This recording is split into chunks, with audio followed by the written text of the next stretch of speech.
Bonjour, c'est Ursula encore. On est le 22 août 2019. Alors, je viens sonner la trompette aujourd'hui encore et je viens vraiment nous encourager à être des personnes qui s'affectionnent des choses d'en haut. Amen. Puisque nous sommes des citoyens vraiment d'un autre royaume, nous sommes les ambassadeurs de Christ sur cette terre. Alors, il est inutile que nous puissions nous occuper des choses qui ne nous regardent pas. Nous sommes juste de passage sur cette terre. Nous sommes juste des ambassadeurs. Amen. Pas que nous sommes juste des ambassadeurs, mais nous sommes des ambassadeurs de Christ sur cette terre. Nous sommes juste de passage. Nous, au fait, sommes comme des locataires sur cette terre. Alors, on ne peut pas épouser leurs idées. On ne peut pas faire comme eux. On ne peut pas prendre plaisir à ce à quoi ils prennent plaisir. Très, très important. Alors, très souvent, on a tendance à oublier cette vérité-là et on plonge dans les plaisirs de ce monde alors que la Bible nous dit de nous affectionner des choses d'en haut. Amen. Alors, aujourd'hui, je viens parler de « Il est temps que tu retrouves ta divinité ». Amen. Alors, ce n'est pas quelque chose d'étranger à nous qui cherchons Dieu. Amen. Tous ceux-là qui cherchent Dieu d'une manière ou d'une autre, que ce soit des chrétiens, des sikhs, des musulmans, tout ce groupe de personnes-là, au fait, ils cherchent à retrouver leur divinité parce qu'ils connaissent l'histoire de la création et on leur a dit à quelque part qu'ils sont nés de Dieu. Amen. Alors ils savent qu'il y a un Dieu qui les a créés. Maintenant, qui est ce Dieu-là? Ça, c'est autre chose, n'est-ce pas? Mais, généralement, la plupart des humains savent que Dieu les a créés. Et donc, le fait de connecter à ce Dieu-là à travers une relation, une religion quelconque, ça, c'est une tentative de retrouver sa divinité. Alors, nous savons tous que Adam et Ève ont été créés à l'image de Dieu. Amen. La Bible dit, et il les créa, hommes et femmes, à l'image de Dieu. Et évidemment, Satan, étant jaloux de voir la relation que Dieu avait avec un des êtres il a pris la terre, il a façonné l'homme à son image, il a soufflé de son souffle et il a fait d'eux des âmes vivantes. Donc, Satan, voyant cela, étant jaloux de cela, a décidé de les corrompre. Mais Dieu les a créés pour qu'ils perpétuent la divinité qu'ils ont sur toute la création. Amen. Parce que Dieu les a créés à son image. Quoique il ait pris la poussière pour faire Adam, et après Ève a été tirée d'Adam, quoi qu'il ait pris la poussière pour faire un être, pour façonner une personne qui a la tête, qui a un tronc, qui a des pieds, qui a tout ça et qui est devenue une âme vivante, quoi que Dieu ait pris la terre, Dieu a mis en cette personne-là ses attributs à lui. Alors cette personne-là était un petit Dieu. Amen. Parce qu'il avait été créé à l'image de Dieu, capable de faire tout ce que Dieu a mis en lui afin qu'il fasse. Alors, Dieu a eu confiance en cette personne-là et il a tiré de cette personne-là la partie féminine et il les a bénis afin qu'ils puissent se multiplier sur la terre et qu'ils puissent perpétuer cette divinité-là. Alors, de telle sorte qu'il y aurait un ciel où Dieu Elohim est là, mais il y aurait aussi ce beau jardin où Dieu avait placé Adam et Ève, où Dieu voulait que, toute la terre soit un jardin. Amen. Mais, ils ont échoué, ils ont manqué à cela, et cela n'a pas empêché Dieu de venir avec un autre plan. Et cette fois-ci, il est venu en tant que un humain sur la terre pour que cela soit rendu possible à l'homme de retourner à Dieu. Alors, si tu as une relation avec Dieu aujourd'hui, ou si tu te réclames de Jésus-Christ, tu ne peux pas t'affectionner des choses d'en bas. Parce que Dieu a mis en toi la pensée de l'éternité. Et ayant en toi la pensée de l'éternité, tu ne peux que t'affectionner des choses d'en haut pour y retourner. Amen. Dieu donne la possibilité à quiconque de retourner à Dieu, de retourner dans sa présence, là où nous venons. Maintenant, c'est à toi de saisir ce que Dieu a mis entre tes mains et de l'utiliser de telle sorte que ça puisse être à ton avantage. Amen. Vous savez, on peut donner une recette à deux personnes différentes, leur donner les mêmes ingrédients et il sortira de là deux gâteaux différents. Amen. C'est-à-dire, c'est la même recette de gâteau. Vraiment, c'est deux personnes différentes. Et il y a le gâteau de l'un qui sera meilleur que le gâteau de l'autre. C'est difficile que ce soit pareil. Mais il y a un gâteau qui sera meilleur par rapport à l'autre. Et ça, c'est dû à quoi? Souvent, c'est tout simplement que la personne a su mélanger les ingrédients comme on le lui a demandé. La personne a pris le temps pour malaxer tous les ingrédients ensemble, alors que l'autre personne l'a fait à la va-vite. Ou bien l'autre personne l'a fait étant mécontente, ou bien en train de bouder, alors que l'autre personne l'a fait avec tout l'amour possible. Si bien que l'amour de cette personne-là s'est déversé sur le gâteau, et le gâteau il sort du four, et on se demande, waouh, ça vient d'où? C'est tellement bon. Et pourtant, c'est la même recette, c'est tout simplement que c'est deux personnes différentes qui l'ont fait.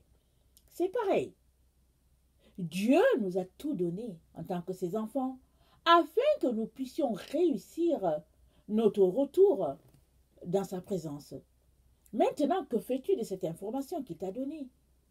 Est-ce que tu es quelqu'un qui travaille d'arrache-pied à ce que tu ne sois pas corrompu par la séduction de ce monde, ou bien tu es tout simplement quelqu'un qui prend les choses à la légère et qui subit et puis qui te dit que Dieu aura pitié de toi, qu'il va venir te chercher.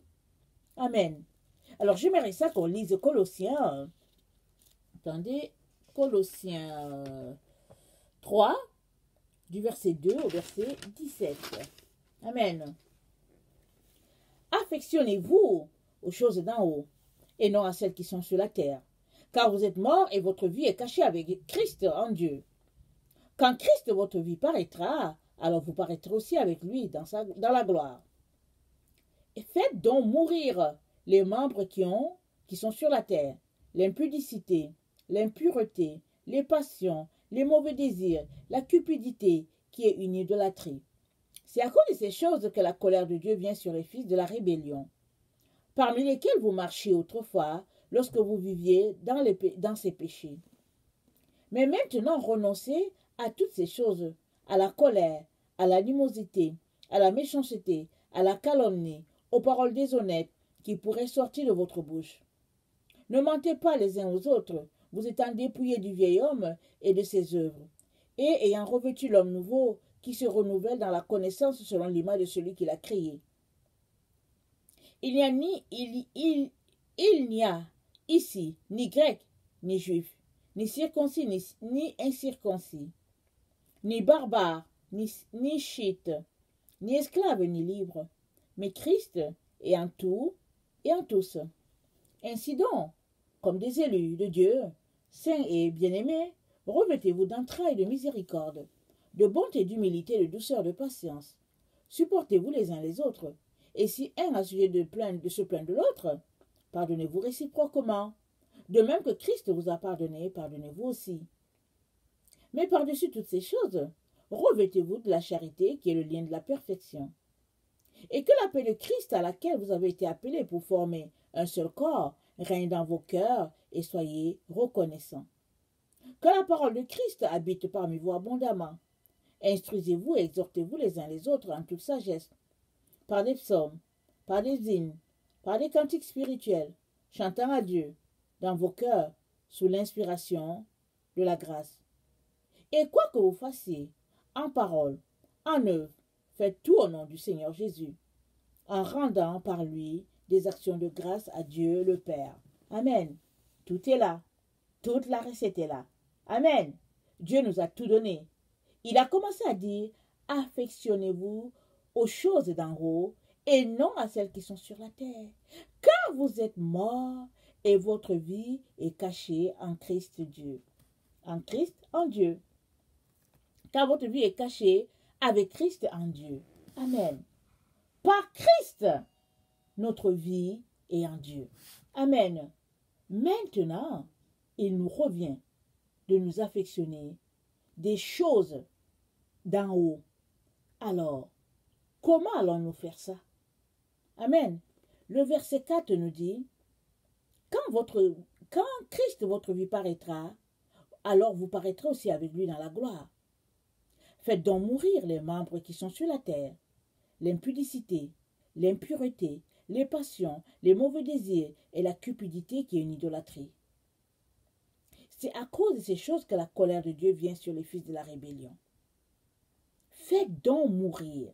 D'abord, c'est dit affectionnez-vous. C'est un ordre. On regarde bien, on dit affectionnez-vous. On a dit, c'est pas écrit si tu veux et tout, mais on dit affectionnez-vous. Un impératif. Alors, c'est comme tu n'as pas le choix. Affectionnez-vous.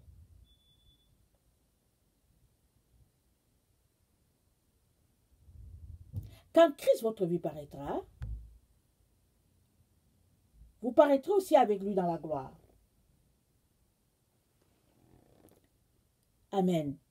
Alors, excusez-moi pour la petite distraction. La parole nous dit de nous affectionner. Ça dit de t'intéresser, d'aimer, d'être passionné des choses d'en haut. Et ça veut dire que quand tu vois que quelque chose est de la terre, il ne faut pas que tu y accordes l'importance. Il y a un passage qui dit, l'amour du monde, c'est inimitié contre Dieu. Ça veut dire que les deux sont opposés, ils ne peuvent pas se rencontrer, c'est pas possible. Il n'y a pas possibilité. C'est ça que c'est en train de nous dire. Affectionnez-vous, un impératif, et c'est toi qui dois le faire. C'est pas Jésus qui doit le faire pour toi. Il a fait sa part. C'est à toi de faire ta part. Faites donc mourir, un autre impératif. Faites mourir les membres qui sont sur la terre. Alors, quels sont les membres qui sont sur la terre? Ce n'est pas tes pieds, ce n'est pas tes mains, ce sont nos membres. Mais les membres qui sont sur la terre, c'est l'impudicité, l'impureté, les passions, les mauvais désirs, la cupidité. C'est dit, à cause de ces choses, la colère de Dieu vient sur les fils de la rébellion. Pour éviter la colère de Dieu, il faut qu'on fasse mourir ces choses-là. Alors, faire mourir, c'est quoi? C'est refuser de donner à manger. Amen. Si tu refuses de donner à manger à un animal, il va mourir. Alors, tu as décidé de le faire mourir. Alors, tu ne lui donnes pas à manger. L'animal a beau être là, pleurer, hurler et tout. Tu ne veux pas lui donner à manger. Il va finir par mourir. Amen. Et que la Bible te dit de faire mourir ces choses-là, ça veut dire qu'il ne faut pas que tu les nourrisses.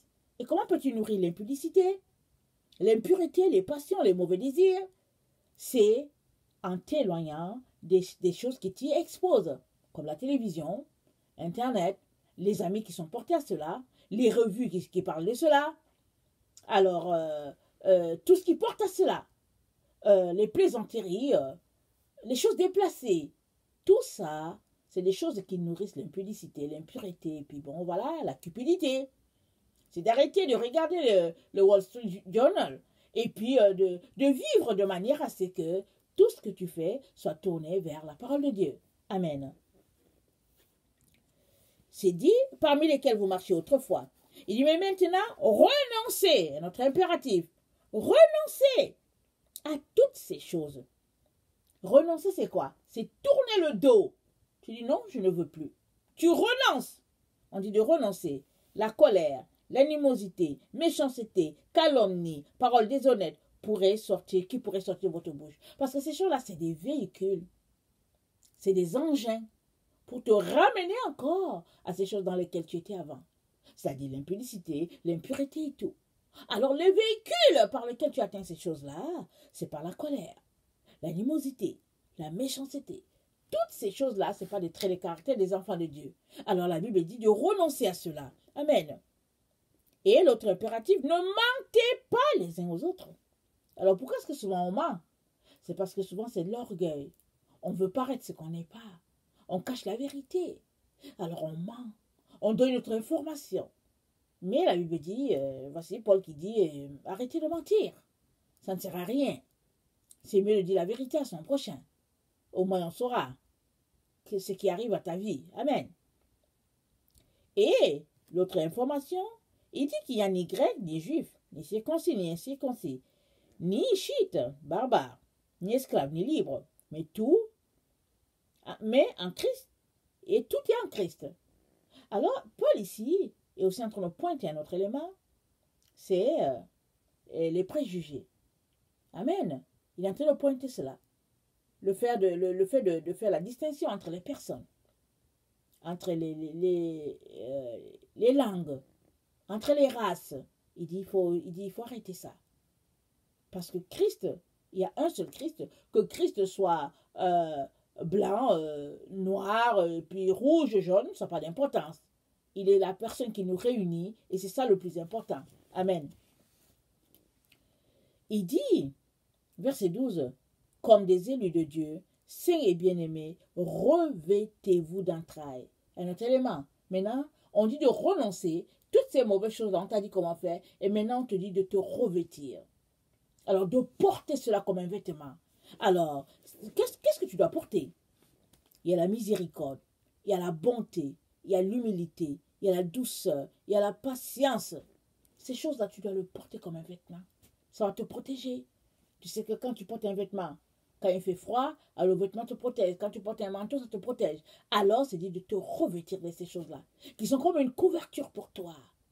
Et ça va te donner d'avancer dans ce chemin-là que tu as emprunté, le chemin de la pureté. Amen. Il dit, supportez-vous les uns les autres. Un autre impératif.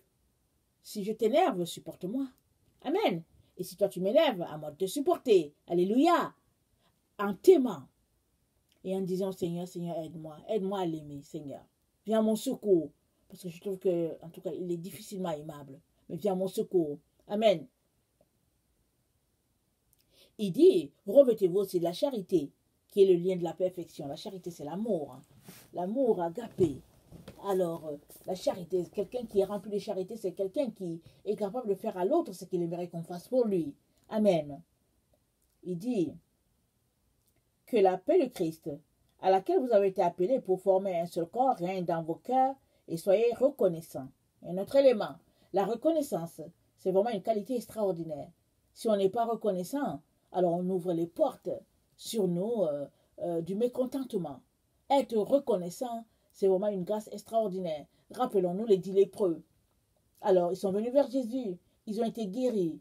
Alors, il y a un qui est revenu. C'était le Samaritain. Il est revenu pour dire merci. Alors, Jésus a dit, où sont les 9 autres? N'ont-ils pas été 10 qui ont été guéris? Mais où sont les autres? Et celui-là, Jésus-Christ lui a dit, ta foi t'a sauvé. Non seulement a-t-il été guéri de sa lèpre, mais il a été sauvé, il avait le salut. Jésus lui a donné, Jésus a guéri son âme. Amen. Alors, être reconnaissant, ça nous place sur le chemin de la restauration divine. Amen. Très, très important. Si tu es quelqu'un qui boude toujours, qui est toujours mécontent, ben, tu ouvres les portes sur toi. Il est important que tu sois reconnaissant, que tu rendes grâce à Dieu en toutes choses. Si tu voulais manger un morceau de poisson aujourd'hui et que tu n'as qu'un bout d'œuf, rends grâce à Dieu. C'est ce qu'il t'a donné aujourd'hui. Amen. Alors, il dit que la parole de Christ habite en vous abondamment. Instruisez-vous, exhortez-vous les uns les autres en toute sagesse, chantant les hymnes, les cantiques spirituels à Dieu. Tout est là, tout a été décrit, parce que le Seigneur nous a donné la directive, comment nous comporter pour retrouver notre divinité. Il nous a dit de nous affectionner des choses qui sont en haut. Il faut qu'on laisse toutes les autres choses auxquelles le monde s'intéresse. Et quelles sont les choses auxquelles le monde s'intéresse? Il suffit que tu ouvres la télévision, tu sauras.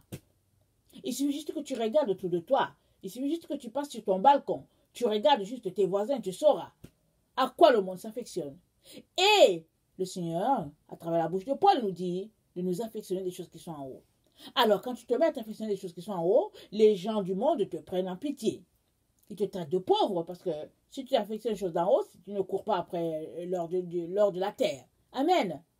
Alors, Paul dit de t'affectionner de ce qui est en haut. Amen. Et pourquoi est-ce que c'est si important que tu puisses t'atteler à cela? Amen. Pourquoi est-ce que c'est si important? Parce que, lisons Jean 17, le verset 20 à 21. Jean 17. Jean 17, 20 à 21.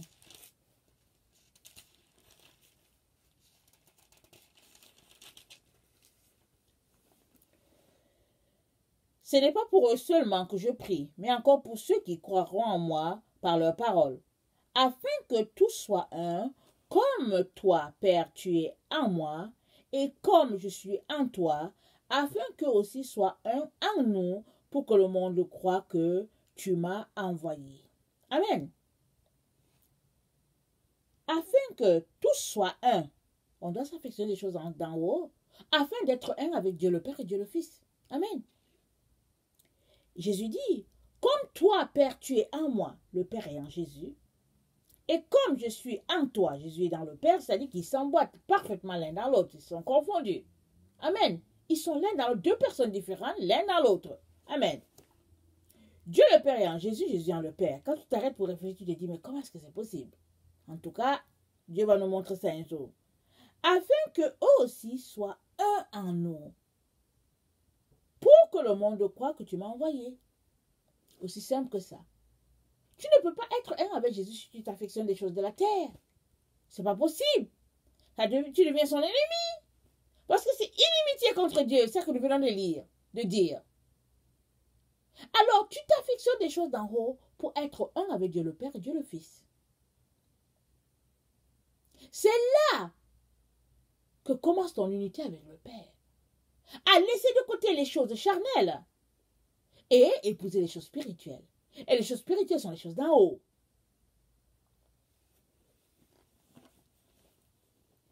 Pierre 1.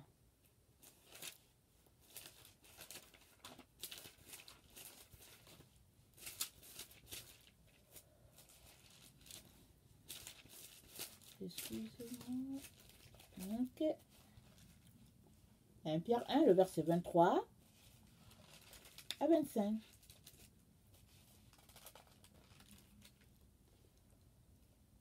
Puisque vous avez été régénérés, non par une semence corruptible, mais par une semence incorruptible, par la parole vivante et permanente de Dieu, car toute chair est comme l'herbe, et toute sa gloire comme la fleur de l'herbe. L'herbe sèche et la fleur tombe, mais la parole du Seigneur demeure éternellement. Et cette parole est celle qui vous a été annoncée par l'Évangile. La parole de Dieu demeure éternellement. Si tu veux demeurer éternellement, alors il est important que tu t'affectionnes des choses d'en haut. Amen. Ce n'est que comme ça que tu vas demeurer éternellement. Mais si tu t'affectionnes des choses d'en bas, les choses d'en bas, ils sont comme l'herbe. Et puis, la fleur, elle tombe. Même la fleur, là, quand on regarde la fleur, elle est tellement belle, mais elle finit par tomber. C'est ça que la parole nous dit. Mais la parole de Dieu jamais ne tombera. Elle demeure éternellement. La Bible nous dit, les cieux et la terre passeront, mais jamais la parole de Dieu. Alors, si tu es sage, tu ferais mieux de t'accrocher à la parole de Dieu. N'est-ce pas? C'est là que tout se passe.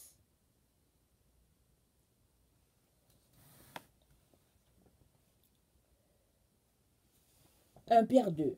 Rejetant donc toute malice et toute ruse, la dissimulation, l'envie et toute médisance, désirez comme les enfants nouveau-nés le lait spirituel et pur, afin que par lui vous croissiez pour le salut.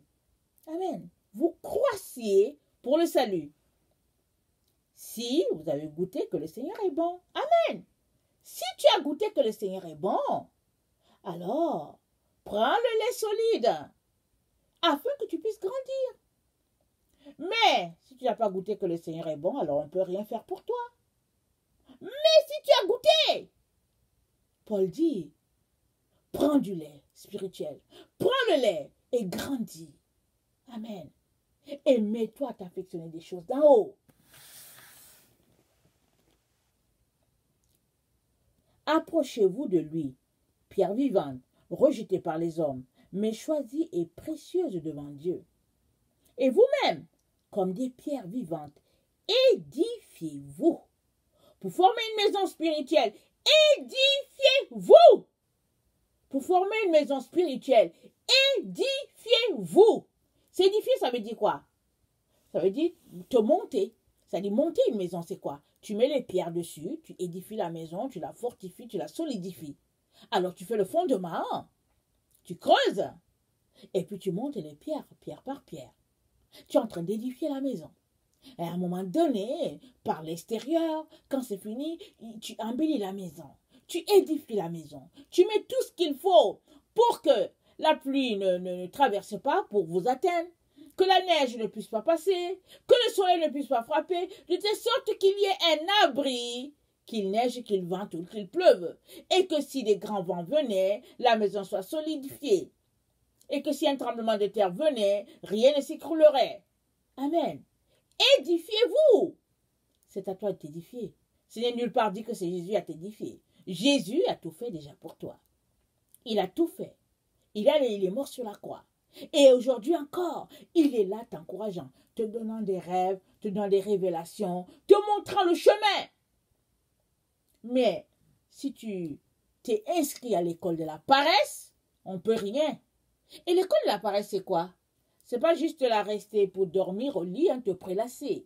L'école de la paresse, c'est de t'asseoir toute la journée devant Internet, regarder Facebook, YouTube, et puis regarder les chansons, je sais pas, les talents avec Simon Cohen, et puis je sais pas, tous ces gens-là. Ça, c'est la paresse. C'est tout simplement de la pure paresse. La seule chose, ou bien, pour que tu ne sois pas traité de paresseux par Dieu, c'est que tu es en train d'étudier la parole de Dieu. C'est tout. Et que tu es en train de cultiver ton champ ou ton jardin. Puisqu'il faut que tu manges. Tout le reste, ce n'est que paresse. Alors, il faut que tu viennes devant Dieu, que tu dises à Dieu, Seigneur, aide-moi à faire mon programme. De telle sorte que je ne puisse pas gaspiller le temps que tu m'as donné. Et qu'une fois devant toi, je ne puisse pas être traité de paresseux. Amen. L'amour se mesure en temps. Amen. Tu aimes ton Seigneur? Tu dois lui consacrer sur les 24 heures la plus grande partie du temps. Tu ne dois pas dire que tu aimes le Seigneur, tu ne lui parles pas toute la journée, et quand vient l'heure de dormir, à 22 heures, tu bailles et puis tu dis, oh Jésus, merci, bénis la nuit, Seigneur, s'il te plaît, prends mon âme, et puis entre tes mains, protège-moi, nanana. Et demain, tu recommences, tu vas sur Internet, YouTube, et puis tu fais ce que tu veux, tu vas te prendre ta crème glacée, en tout cas, tu te pavanes. Et tu reviens, tu refais le même scénario. Faut arrêter. Faut arrêter de faire ça. Enfin, faut que tu raisonnes en toi-même, que tu te dises, assez, c'est assez. On ne peut pas se tromper, on ne peut pas se leurrer. On ne peut pas se moquer de Dieu. Ce que l'on plante, il le récoltera. Ce que l'homme sème, il le moissonnera, dit la parole de Dieu.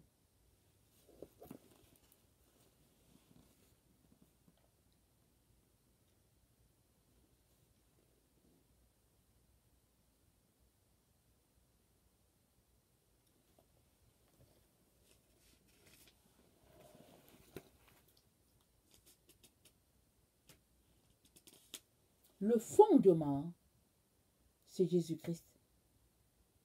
Il a bâti depuis l'Ancien Testament. Il y a eu les prophètes, il y a eu les apôtres. C'est sur ce fondement-là qu'on doit être établi. Quand tu t'édifies là, tu édifies ta maison sur ce fondement-là. Si ton fondement n'est pas celui de Jésus, alors tu es en train de perdre ton temps. Avec tout ce que tu fais, tu perds ton temps. Je viens vraiment nous encourager à crier à Dieu, afin qu'il nous donne de pouvoir trier ce qui nous a été inculqué et qui n'est pas de Dieu. Il faut faire la séparation entre ce qui est saint et ce qui est impur. Ce qui est saint et ce qui est malsain, et ce qui est pur et ce qui est impur. Il faut faire la séparation entre les ténèbres et la lumière. Dieu est esprit. Si tu veux l'adorer, il faut l'adorer en esprit et en vérité. Tu ne peux pas adorer Dieu dans la mondanité. Ce n'est pas possible. Que le Seigneur nous donne vraiment de saisir cela. Et de réaliser que s'affectionner des choses d'en haut nécessite que nous ayons un emploi du temps bien précis pour venir devant Dieu, pour placer les priorités. Et c'est quand tu as fini avec tes priorités, que tu as fini, que tu as tout fait, que tu ajoutes les autres choses. Tu ne commences pas ta journée par des choses farfelues, et puis maintenant, tu te plains du fait que tu n'as pas pu prendre du temps avec le Seigneur. Amen. Que le Seigneur vraiment nous donne de pouvoir aller de l'avant dans notre désir de le connaître, de l'expérimenter. Si toi tu es quelqu'un qui ne connaît pas le Seigneur, je viens te dire que Jésus-Christ est mort pour toi. Et il n'y a pas un prophète qui peut te sauver. La seule personne qui te sauve, c'est Jésus. Donne-lui ton cœur, donne-lui ton âme, et tu ne le regretteras pas. Amen. Soyez bénis. Je vous aime beaucoup, et Dieu davantage. Merci.